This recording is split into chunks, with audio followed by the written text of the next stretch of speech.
uma coisa muito importante para a gente entender a prosa do romantismo e o romantismo em si, mas prosa romântica especificamente, é a gente entender, galera, né, sendo bem criterioso, que praticamente não existia Brasil antes de 1822. Eu sei que a gente fala muito assim, né, num senso leigo. Ah, o Brasil em 1500, o Brasil em 1600, o Brasil não sei o quê. Mas a ideia de Brasil praticamente não existia. E a gente sabe disso porque a gente vê que as pessoas não se sentiam brasileiras. Né? Aqui a gente era colônia da corte portuguesa. As pessoas não tinham muito vínculo emocional com a ideia de brasilidade.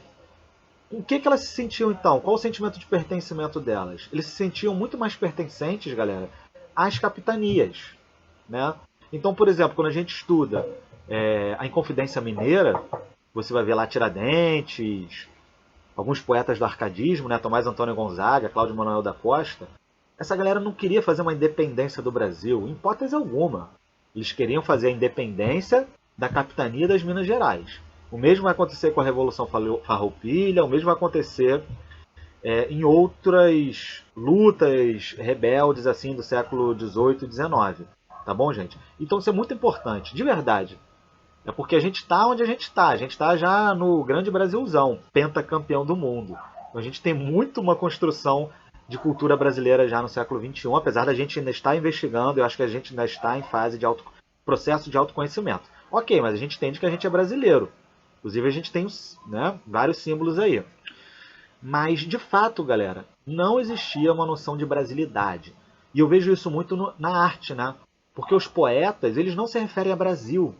Eu nem sei quando surgiu a primeira vez a palavra Brasil, de fato, na literatura brasileira. Mas eu sei que não era nada comum. Se existia, era esparso, não era entre os grandes poetas. A gente começa a ter a ideia de que há um Brasil, de que você é brasileiro, a partir de 1822. Né? Tudo bem que o nome do local era Brasil, o nome da colônia portuguesa, mas as pessoas se sentiam pertencentes ou à capitania da Bahia, elas se sentiam muito mais baianas, muito mais mineiras, muito mais gaúchas do que brasileiras. Não à toa que a gente tem esse traço na nossa cultura até hoje. A gente é muito, isso se chama bairrismo, né? A gente tem muito, às vezes muito mais vínculo ao nosso estado, à nossa cidade, do que ao país como um todo. E isso em alguns estados é até mais forte. O paulista tem um pouco isso. O gaúcho tem bastante disso, né? E muitas vezes os nordestinos também. Eles se sentem... É porque é tão diferente, né? Às vezes o mundo, a galera do norte, a galera se sente muito mais do Amazonas ou do norte do que brasileiro exatamente. Mas enfim, hoje em dia já é outra parada. Mas nessa época realmente a galera não se sentia assim. Eu sou um brasileiro. Pátria amada Brasil. Isso foi toda uma construção. E ela começa com a independência, lógico. Mas imagina, gente, você está num país que não se sente Brasil, em que as pessoas não se sentem brasileiras, em que as pessoas não estudam o que seria Brasil, elas não param para pensar, pô, o que é o Brasil, o que é ser brasileiro e tudo mais. E aí, toda essa terra vira independente e vira Brasil em determinado momento. Ó, tudo isso aqui virou Brasil, tá bom? E o que era capitania vira Estado. Mas você não tem essa percepção, ah, tudo bem, Brasil, e aí? Até então o que a gente entende como Brasil, que é uma colônia. E aí sim, veio um projeto.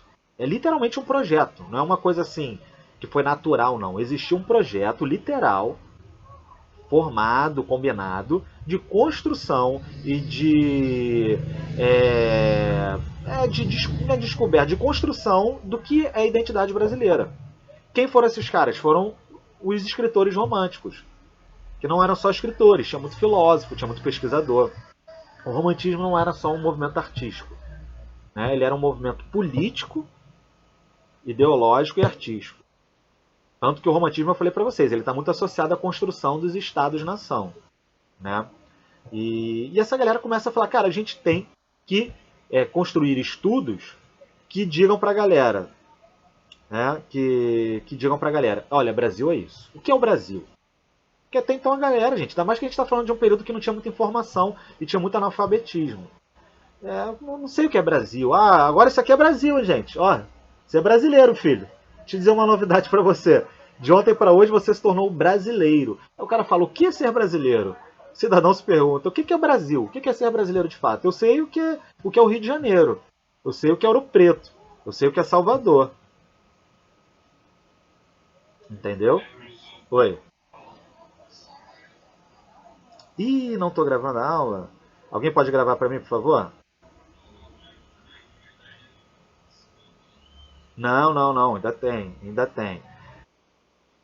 Ainda tem muito ainda. Vamos lá. Eu parti do princípio, né, que essa galera não se via como brasileiro. O que é o Brasil? Aí do nada tem um país chamado Brasil, né? E que veio de cima para baixo. Uma coisa interessante na construção da nossa identidade é que aqui não houve revolução, aqui não houve guerra, aqui não houve envolvimento social por independência. Você simplesmente tem o príncipe que era vinculado à coroa portuguesa, e o cara que determinou a independência, ele era filho do imperador de Portugal, do rei de Portugal. Ou seja, ainda estava muito vinculado a ideais portugueses. Mas enfim, a esses poetas românticos. 1822 a independência do Brasil.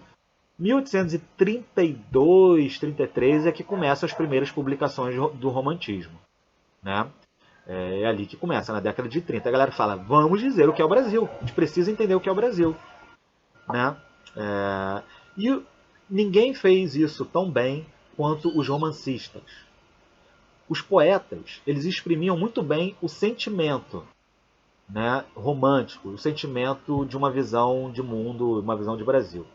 Mas quem estuda mesmo, quem começa a racionalizar e dizer para a galera, olha, Brasil é isso, Brasil é aquilo, ser brasileiro é isso, são os escritores em prosa, os romancistas principalmente. Por isso que é tão importante, galera, até para a gente entender por que a gente se enxerga assim até hoje, né? Porque, enfim, né? Quem foram esses caras, o que eles fizeram, como eles trabalharam e tudo mais, ok? Então a gente vai justamente entender um pouco disso, principalmente nisso aqui, ó, quando você vai lá na apostila de vocês, no livro, o romance brasileiro e a busca do nacional. Isso é muito importante, né? Até porque tem uma característica própria do romance que favorece essa investigação social, né? Não sou eu quem diz isso exatamente. Quem melhor vai dizer isso é o próprio um dos maiores críticos literários, né, do Brasil, que é o Antônio Cândido. E ele vai dizer o quanto, eu vou botar um trecho disso aqui para vocês, o quanto o romance é uma espécie de bom observador da cultura brasileira, de bom observador de tudo que estava acontecendo.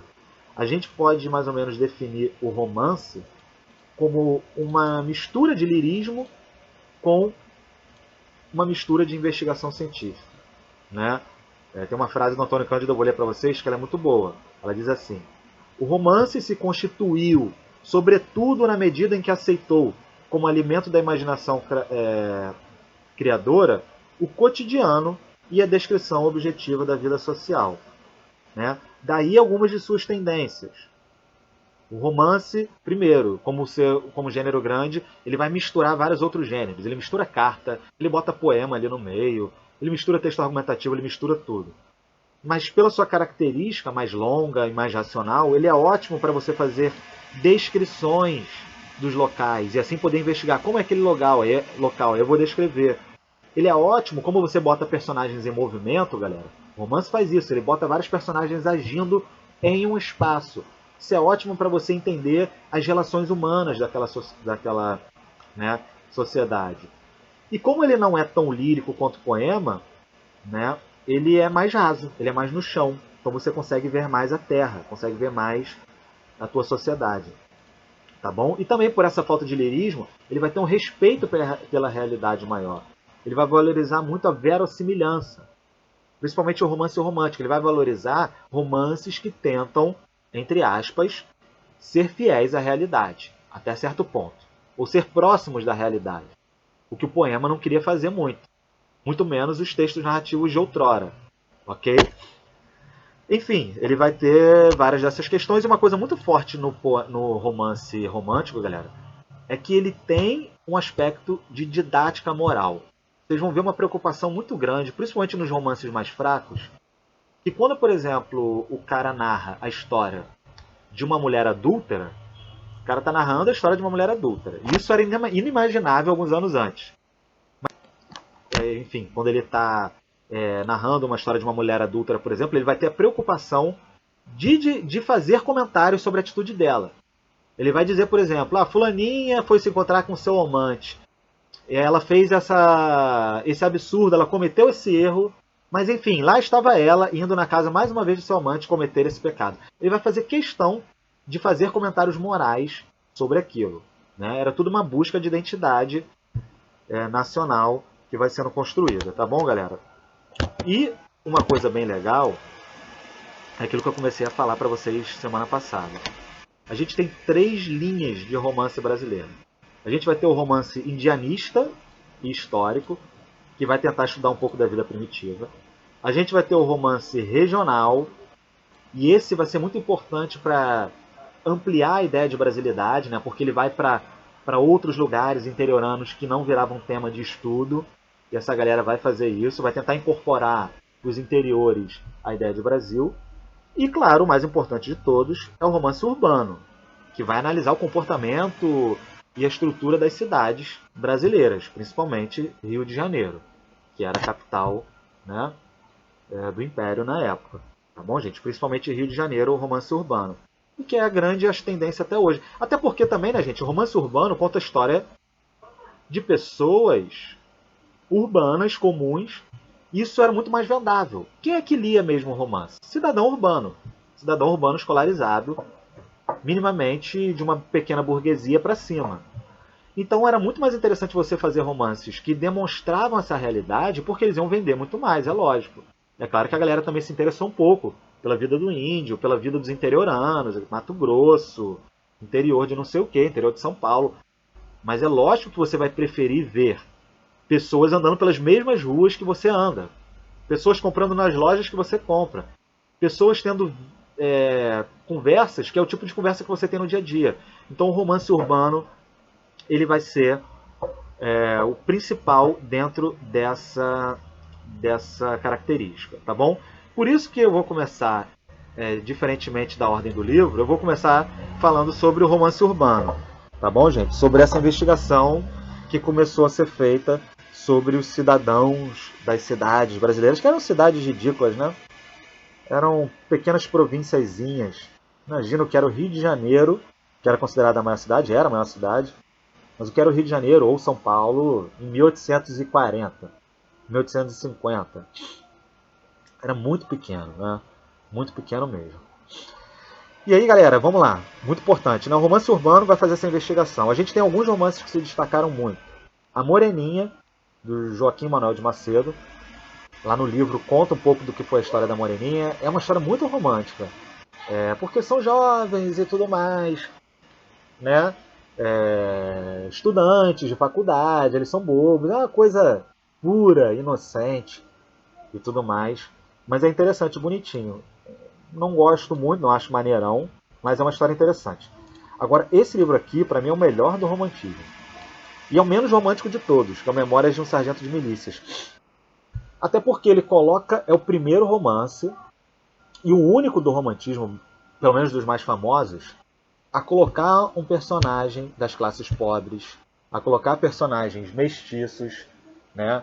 A colocar paisagem do subúrbio, né? Tudo isso. É o primeiro romance que dá valor para um cidadão de classe baixa, para cidadãos mestiços, morenos, pardos e de subúrbios. Porque até então tudo se passava ou no centro da cidade, ou na Glória, ou na Lapa, no máximo, sei lá, Catete, Botafogo, que eram os bairros mais nobres da época. Às vezes Tijuca depois começou a entrar também. Tá bom, gente? Mas é bem interessante, porque ele retrata isso. E tem o romance, galera, que é o que a gente vai trabalhar mais, que é o Lucila, ok? Do José de Alencar. Esse é o que a gente vai trabalhar melhor. Inclusive, é o livro paradidático que a gente vai ter que trabalhar. Teria que ter trabalhado no bimestre passado, a gente vai ter que trabalhar 2 nesse bimestre, tá, galera? Um deles é o Lucila, do José de Alencar. Né? Tem o Senhora também. Lucila é uma história de uma, entre aspas, prostituta. Não prostituta como a gente conhece hoje. Quer dizer, a gente não, como eu não conheço, né? Vocês conhecem aí. Não é uma prostituta de rua, é uma cortesã. Era uma mulher que ela tinha que se envolver com os homens para sobreviver e tudo mais, né? Era esse tipo de, não é esse tipo de prostituição assim, rodar a bolsinha na rua no desespero, né? Nem estar numa casa de prostituição. Era uma mulher que ia se envolvendo com caras ricos e tudo mais. E é maneira essa história, gente. Gente, é o seguinte, vocês têm o livro Lucila em HQ, não é em HQ? Que recomendaram vocês lerem? Não, em cordel. Gente, Lucila em cordel deve ser uma coisa muito arretada. Quem tem vai ler o Lucila. Muita gente não comprou. Quem tem, lê nessa versão. Quem não tem, galera, eu vou recomendar que leia a versão original. E eu vou fazer o seguinte com vocês. Há muito tempo que eu não leio esse romance. Eu vou tentar reler algumas partes dele para recomendar alguns capítulos para vocês pularem. Porque eu sei que alguns não vão conseguir ler tudo. Mas tentem ler pelo menos para a semana que vem o primeiro e o segundo capítulo. Tá? Que vocês vão ter pelo menos uma ideia ali ainda, até que a mulher comece a se demonstrar e tudo mais. Enfim, é uma história de amor. O cara fica apaixonado pela mulher, aí ela fica debochando. Ih, tu tá apaixonado por ela? Olha lá, hein? Olha lá. Aí o cara não entende por quê. Aí o pessoal depois explica. Pô, ela é uma cortesã. Ela sai com os homens por dinheiro e tudo mais. E o cara se apaixona, né? E tem todo o desenvolvimento romântico através disso. Mas veja bem, é um desenvolvimento romântico, que depois o amor vai prevalecer, mas ela é uma mulher num estilo de vida ali não mais tradicional. Tá bom, gente? Eu vou ler a primeira parte aqui com vocês, só pra gente entender um pouco de coisas que eu falei, de como esse narrador era preocupado com pudor, né? O José de Alencar era bem preocupado. E ele era considerado nem o mais pudico da época. Né? Para você ver, ele era considerado até meio polêmico e tudo mais, mas você tinha uma preocupação moral muito grande. Aí eu vou ler um primeiro trechinho aqui do livro. Deixa eu ver onde está. Aqui. Tá? Eu vou botar depois o arquivo para vocês. Primeiro capítulo, eu vou ler o prefácio, que é o capítulo 1, que é o seguinte. Ele vai contar uma história de uma mulher que foi prostituta, e ele vai dizer, nesse prefácio, como se fosse uma carta para uma amiga. O prefácio, na verdade, ainda não é a narração da história da Lucila. É apenas uma carta para uma amiga para quem ele endereçou o livro. O José de Alencar escreveu esse livro, Lucila, para uma amiga, e aqui ele vai dizer nesse primeiro capítulo o seguinte, olha, lembra aquela história que eu te falei? Olha essa coisa boba, gente. Que eu cheguei a comentar na tua casa, de uma mulher prostituta e tudo mais. Então, eu fiquei com vergonha de contar a história dela, porque sua filha estava ali e tudo mais. Mas eu resolvi fazer o seguinte. Em vez de te contar essa história, olha o que a cabeça do cara.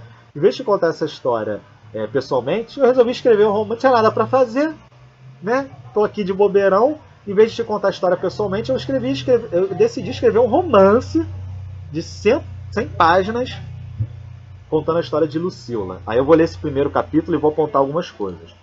E aí eu quero que vocês pensem primeiro em como ele vai representar. Isso é muito importante, né? A gente entender como é a representação romântica. E você vai ver aquilo que eu falei. O romance ele é uma mistura de lirismo com investigação social. Né? Principalmente o romance romântico. Ele tem um pouco de lirismo aqui. Não é uma poesia, mas tem um pouco de lirismo. Mas ele vai ficar preso à preocupação de representar bem a sociedade. Aí, isso é o narrador dizendo para tal senhora, para quem ele escreveu o livro, para quem ele queria contar a história de Lucila, mas ele ficou com vergonha. Vou ler. A senhora estranhou, na última vez que esteve junta, a minha excessiva indulgência pelas criaturas infelizes que escandalizam a sociedade com a ostentação do seu luxo e extravagâncias. Quis responder-lhe imediatamente. Tanto é o apreço em que tenho o tato sutil e esquisito da mulher superior para julgar de uma questão de sentimento. Não o fiz porque vi sentada no sofá, do outro lado do salão, sua neta, gentil menina de 16 anos, flor cândida e suave. Olha como a mulher é sempre representada assim, né? E de uma forma poética, bonita, até lírica, né? Flor cândida e suave, que mal desabrocha a sombra materna. Embora não pudesse ouvir-nos, a minha história seria uma profanação na atmosfera que ela purifica com os perfumes de sua inocência. E quem sabe, talvez por... Isso aqui está com um erro de digitação, gente. Talvez por ignorar a repercussão, o melindre de seu pudor se arrufasse unicamente com os palpites de emoções que iam acordar em minha alma. Receei também que a palavra viva, rápida, impressionável, não pudesse, como a pena calma e refletida, perscrutar, difícil falar isso, né? Perscrutar os mistérios que desejava desvendar-lhe, sem romper alguns fios da tênue gaza com que a fina educação envolve certas ideias, como envolve a moda em rendas e tecidos diáfanos os mais sedutores encantos da mulher. Vê-se tudo, mas furta-se aos olhos a indecente nudez. Uma visão da nudez como algo indecente. Por isso que ele vai retratar o índio Peri depois como um ser que tem vergonha da nudez, uma coisa ridícula. Tá bom? Calando-me naquela ocasião, prometi-lhe dar-lhe razão que a senhora exigia. E cumpro o meu propósito mais cedo do que pensava. Trouxe no desejo de agradar-lhe a inspiração. E achei voltando a insônia de recordações que despertaram a nossa conversa. Escrevi as páginas que lhe envio, às quais a senhora dará um título e o destino que merece. É um perfil de mulher apenas esboçado. Veja bem, ele vai construir um perfil de uma típica mulher da sociedade ali. Desculpe se alguma vez a fiz corar sob os seus cabelos brancos. Olha, gente, que pureza. Desculpe se alguma vez eu fiz você ficar vermelhinha nas bochechas. Sob os seus cabelos brancos, pura e santa coroa de uma virtude que eu respeito. Cabelos brancos, pura e santa coroa de uma virtude que eu respeito. O rubor vexa em face de um homem, mas em face do papel, muda e impassível testemunha, ele deve ser para aquelas que já imolaram a velhice os últimos desejos. Ele acha que a senhora, que eu não sei quantos anos tem, não tem mais desejos. Inocente. Uma como essência de gozos extintos, ou extremo perfume que deixa nos espinhos as desfolhadas rosas. De resto, a senhora sabe que não é possível pintar sem que a luz projete claros e escuros. As sombras do meu quadro se esfumam traços carregados, contrastam debuxando o relevo colorido de límpidos contornos. Eu vou ler só esse primeiro parágrafo, aí começa a narrativa. É uma narrativa em primeira pessoa, o cara que se apaixona pela Lucila que está contando. Ele vai dizer: a primeira vez que vim ao Rio de Janeiro foi em 1855. Poucos dias depois da minha chegada, um amigo e companheiro de infância, o Dr. Sá, levou-me à Festa da Glória, que é lá no Outeiro da Glória, gente. Não sei se vocês conhecem o Outeiro da Glória, lindo, por sinal. E que as pessoas ricas fazem casamento a, no mínimo, 100 mil reais lá. Uma das poucas festas populares da corte. Era uma grande festa, né? A festa do Outeiro da Glória. Conforme o costume, isso é muito importante, essa palavra, conforme o costume. O que esses caras romancistas vão fazer, na maioria das vezes, é registrar os costumes das sociedades carioca, fluminense ou interiorana de outras partes. Eles vão ter uma tara por retratar costumes. Conforme o costume, a grande romaria desfilando pela Rua da Lapa e ao longo do cais. Sabe onde é esse cais aqui, gente? Aterro do Flamengo, que hoje é Aterro do Flamengo. Serpejava nas faldas do outeiro e apinhava-se em torno da poética ermida, cujo âmbito regurgitava com a multidão do povo. E por aí vai, né? Ele chegando na Glória, festa do Outeiro da Glória, ele vai ver uma gatinha ali. Ah, quem é aquela gatinha? Quero falar com ela, os caras vão ficar rindo dele. Vai na gatinha, pô. Gatinha é de todo mundo. Mas aí a galera fica zoando, lógico, na sociedade da época. Mas enfim, o amor vai se dar, de alguma maneira. Mas é interessante como ele vai construindo isso. Bem, galera, esse é o movimento. Romance romântico, tá? Tem esse movimento de crítica social, tem esse movimento de investigação do que é a realidade, do que são os costumes, de retratar o que são os costumes, e de poder dizer depois, com uma vasta obra, dizer, cara, isso é Brasil, isso faz parte do Brasil. Né? Só que, lógico, isso é uma visão deles, dentro da visão que eles tiveram de Brasil também, que ainda era limitada, até porque, na verdade, eles eram todos cidadãos colonizados, né? Eles foram criados eles nasceram na colônia. Essa galera não nasceu no Brasil livre. Essa galera nasceu numa colônia. E mais, entendendo que o nosso período de império, até a proclamação da República, né, ela tinha muito vínculos com valores europeus e portugueses ainda. A gente começa a ter uma brasilidade mais brasileira depois não por causa da República. A nossa República, a proclamação da República foi um lixo. Foi uma ditadura e feitos por... Ah, sim, foi muito ruim, né? Não que eu não goste de república não, gente. Eu sou totalmente republicano. Acho que a república é o melhor modo de governo que a gente pode ter nesse momento, né? Para mim, daqui só para uma coisa ainda mais democrática, que eu acho inviável nesse momento, mas só se for uma coisa mais socialista mesmo. Mas assim, apesar de eu gostar muito da ideia da república, a nossa república foi ridícula, gente. Ela foi feita por um marechal doente, por generais do exército, que era um exército muito fraco, né? Era um exército, não é um exército francês, americano. O nosso exército era ridículo, né? Era muito maltratado. Aí saíram quadros intelectuais dali, saíram, mas muito fraco ainda. Que depois virou República do Café com Leite, né? Então, aquilo não pode ser chamado exatamente de uma democracia. Mas, gente, uma coisa do Império que era impossível da gente falar de brasilidade, que no Império não vai existir, e nesses romances românticos também não vai existir, gente. E é uma coisa que impossibilita aquela visão e aquele retrato de ser realmente o retrato do Brasil, é o fato de que eles ignoravam a população negra. E ignoravam a população negra. Né? Então, como falar de um Brasil que não existe preto? Né? Imagina. Então, assim, toda a visão desse Brasil do romantismo é um romantismo sem negros. Né? A gente só tem ali o Memória do Sargento de Milícias, que vai trabalhar com o personagem pardo, e depois, na terceira geração romântica, você vai ter também os poetas, Castro Alves, que começam a falar da questão dos negros. Mas imagina, gente, o Brasil que os românticos construíram era um Brasil sem negros. Né? E que vai continuar na República. Porque a República depois ela vai instituir pensamentos eugenistas. Né? Então a construção de Brasil só demora um pouco para a gente entender, cara, o que é realmente o Brasil. Porque, pô, você analisar o que é o Brasil. Eugenia, cara, é uma palavra que vem de gens, de genética.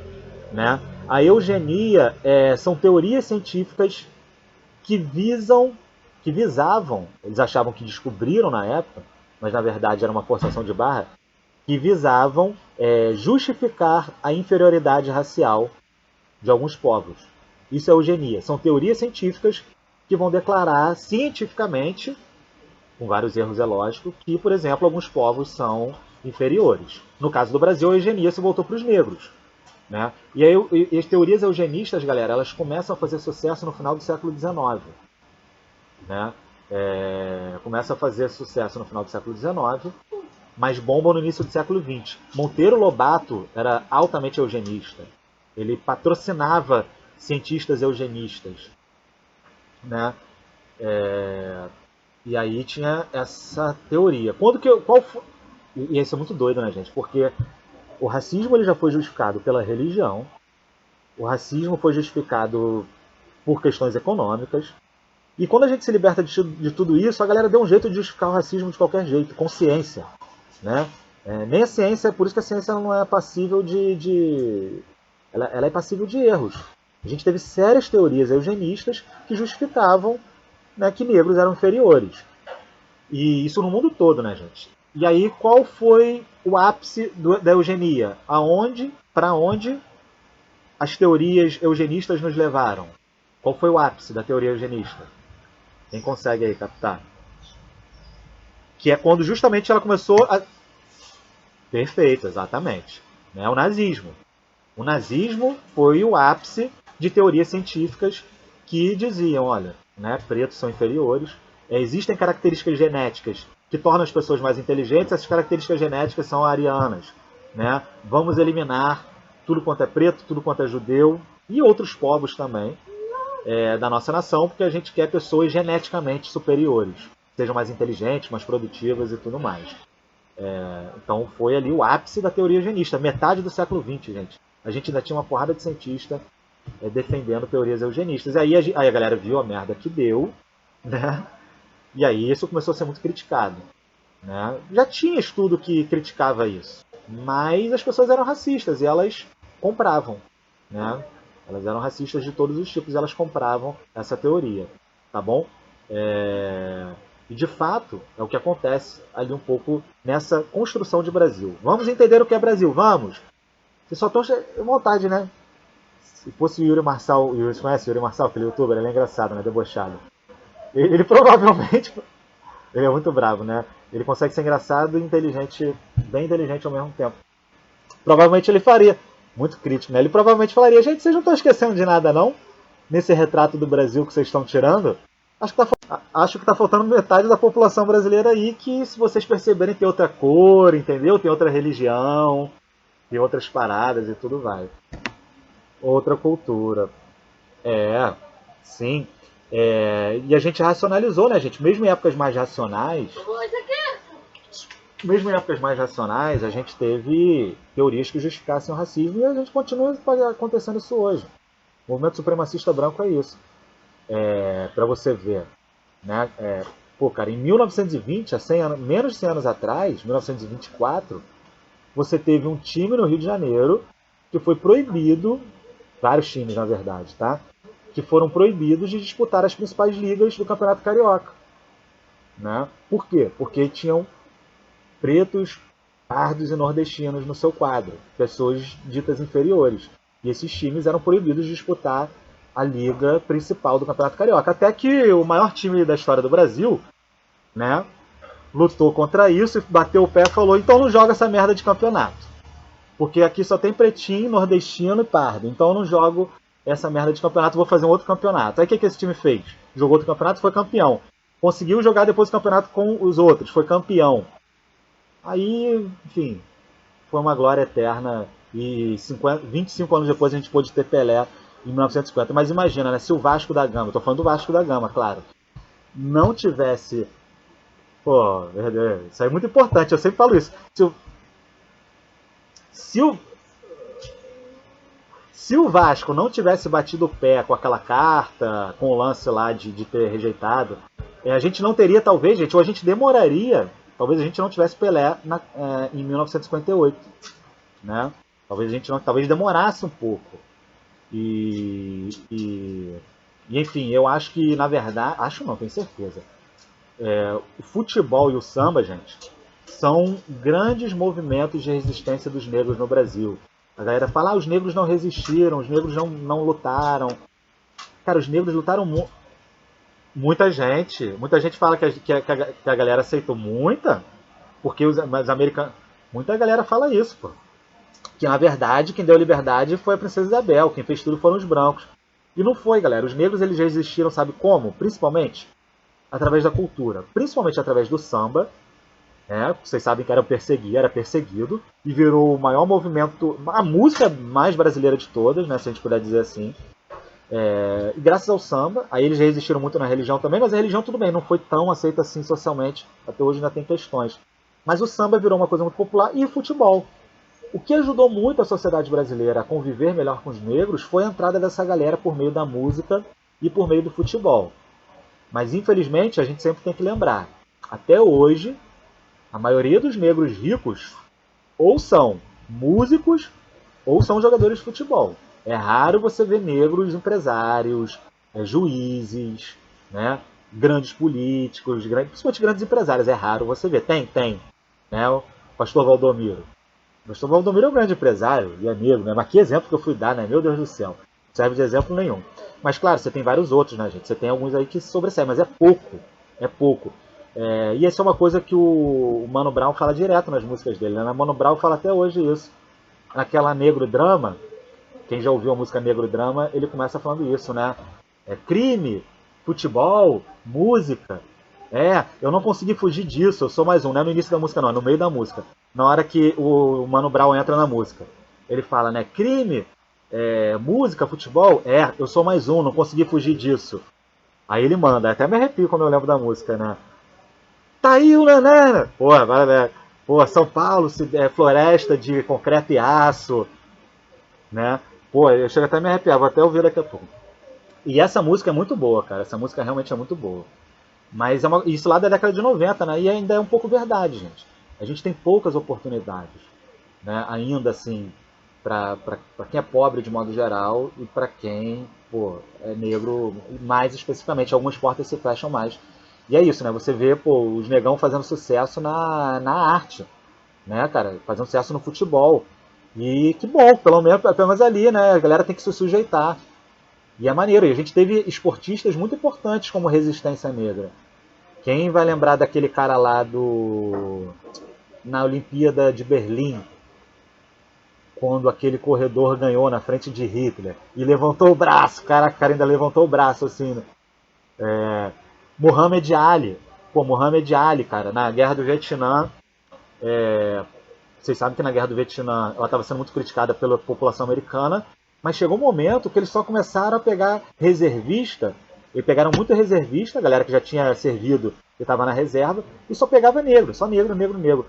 Quem eles chamaram para ir para a guerra? Muhammad Ali foi chamado para ir para a guerra, né? Aí o Muhammad Ali falou, não vou, aí foi preso, né? Foi preso. Ele falou, eu não vou. Mais um preto indo para a guerra, não, ele desertou.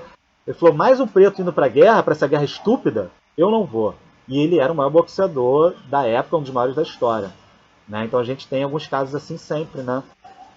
E é muito importante quando esses esportistas, porque foram os únicos grandes negros da sociedade, ou os músicos naquela época, se envolvem com a causa e fazem isso. Mas enfim, galera, é só pra gente entender que a construção da identidade brasileira que os românticos fizeram, principalmente, antes de tudo, ela excluiu negros e pardos desse retrato. Não entrava nesse retrato. Né? E fora tudo isso, era uma moral muito católica, tradicional, entre outras coisas. Então, isso depois vai ser desconstruído, principalmente pelos modernistas. Mas foi importante de qualquer maneira, galera, porque eles realmente fizeram um esforço de estudar Brasil. Né? Não de estudar o estado tal, o povo tal, a cidade tal. Eles fizeram um esforço de estudar Brasil, com as suas limitações, com os seus problemas, com o seu racismo. Né? Mas foi um esforço que, para um país que não tinha nada, tem a sua importância. Claro que a gente tem que entender com uma visão crítica. Beleza, galera? E é nisso que a gente vai entrar. Eu vou botar para vocês um exercício aqui do livro pequeno, para vocês fazerem para a semana que vem. E vou botar a leitura, galera, do livro Lucila.